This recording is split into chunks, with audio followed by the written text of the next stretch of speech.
Hi, hello. This is Jasania on body positivity, and we'll be looking at the neuropsychology of anger. So, neuropsychology has to do with neural pathways and circuits in the brain, as well as the scientific study of human behavior, mind, and emotions.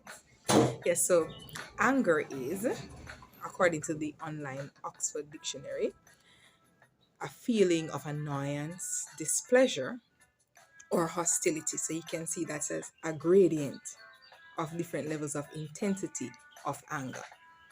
All right, so human beings in general, we are three parts, or what we call tripartite. So we are body, soul, and spirit. We are not just body and soul, we are also spirit. So the body has to do with the biology, the soul has to do with psychology, the mind, will, emotions, behavior, and social or interaction with others.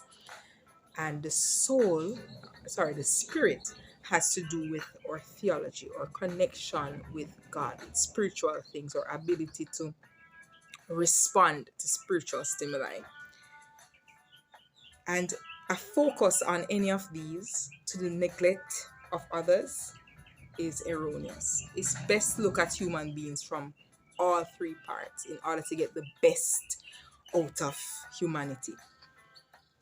So, on the topic of anger, just some basic things.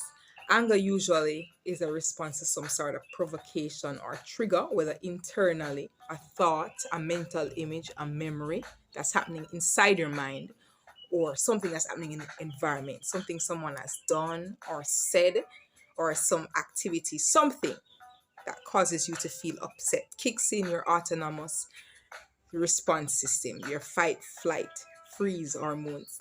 So the limbic system, the part in deep in the middle of the brain, is what is dealing with our basic survival instincts. This is what fuels our response to thirst, hunger, um, a desire to procreate, and also how we respond to threatening things, like, you know, something's coming to hurt us, or somebody has done something that is perceived as negative or harmful to us. The limbic system is what responds in the brain. So it's responsible for many of the things that we recognize as anger. So the gritting of the teeth, the furrowed eyebrows, the changes in our heart rate, getting hot, all the things that happen to us when we get upset, the clenching of the fist, the increase in tension, decrease in arousal or activity or responsiveness, hypervigilance to some sort of threat or perceived threat, because some threats are real, some are imagined. What do I mean by that? So I was in a situation where I had to respond to a child who was, overwhelmed and overreacting and creating a disturbance in her environment. When my colleague and myself went to intervene, I was making eye contact, I was listening, I was trying to empathize with her. And at one point I said to her, "Hey, I'm here for you. I care about you." And that was received as very hostile. She was lashing out. She said, "Well, you weren't there when so and so happened to me. Nobody protected me when so and so happened to me." And she was very irate. So we were being perceived as threats, even though we knew nothing of what had happened to her in her past. We had no connection to her prior issues. So sometimes people can be perceived as a threat even though you're not intending to be hostile or threatening to the person. So it's a lot of things are taking place. The cognitive processes in the mind, the reactivity to stress, the appraisal that you have of yourself, what you're thinking about yourself in that moment, what you're thinking about the other person in that moment. All of that is influencing how you respond. So sometimes people respond to a threat where there is no threat. Understand that it could be something in this person's past or their experience that is fueling their anger reaction. So you have two types of anger. You have anger as a state and you have anger as a trait. Now, anger as a state means it's just something that has happened. You're upset in the moment.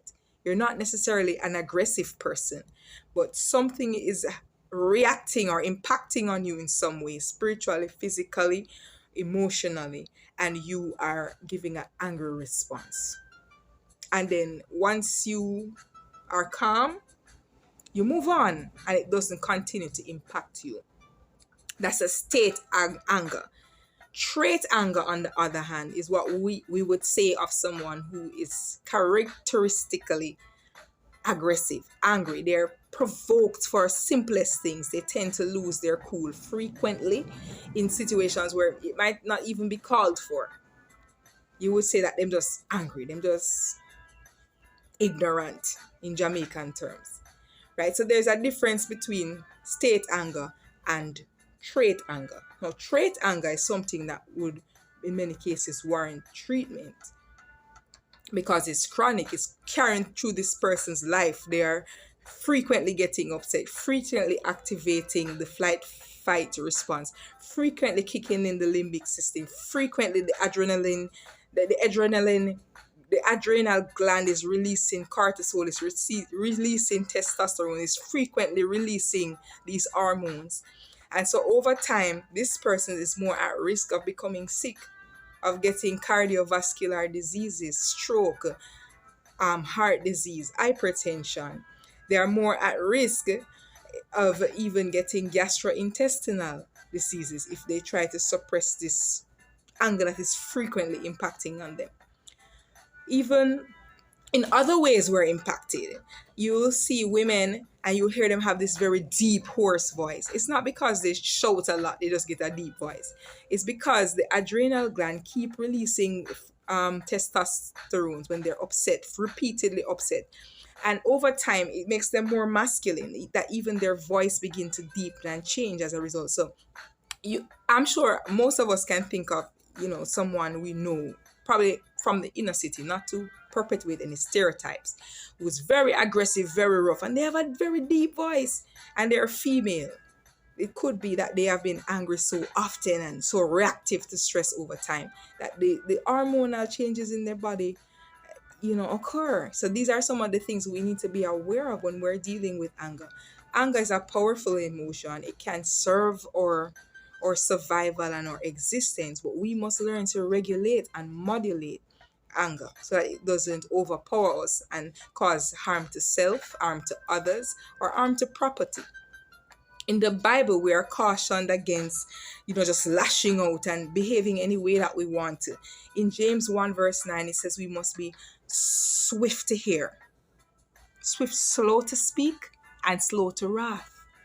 These are the things that regulating anger helps to do for us. In the field of psychology, they talk about, thinking it through, pulling away, calming down, getting ourselves relaxed, listening to the other person's point of view, stating your feelings in a clear and assertive way. So you're slow to speak, swift to hear, slow to wrath. Proverbs 15 verse 1 encourages us that we should give a soft answer. Sometimes just a soft answer, a pleasant look, a kind smile in response to someone who's upset can help to change the situation. So what would be a fight comes out to be a partnership or a collaborative effort. People get along because persons are controlling their emotions.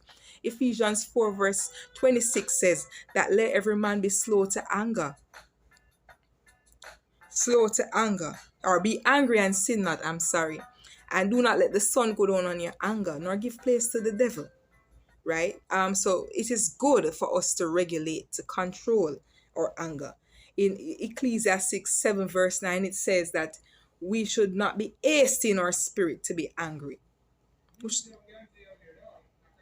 the spirit of anger rests in the bosom of fools. Who wants to be considered foolish? Who wants to lose face? Who wants to embarrass the kingdom of God in their interactions with others? It's very important for us to exercise self-control and to regulate. And the whole idea that we are changing the chemistry of our body, we're making ourselves more sick, increasing inflammation, increasing the risk of diseases over time. Even that itself should be a motivating factor and encouragement to adhere to these spiritual principles. So it's just a little touch and go. I can't say much. Hopefully, I'll do future videos on how to regulate and which parts of the brain are responsible in regulating. Thank you so much for listening. It has been a pleasure to have you with us on Body Positivity. Bye bye.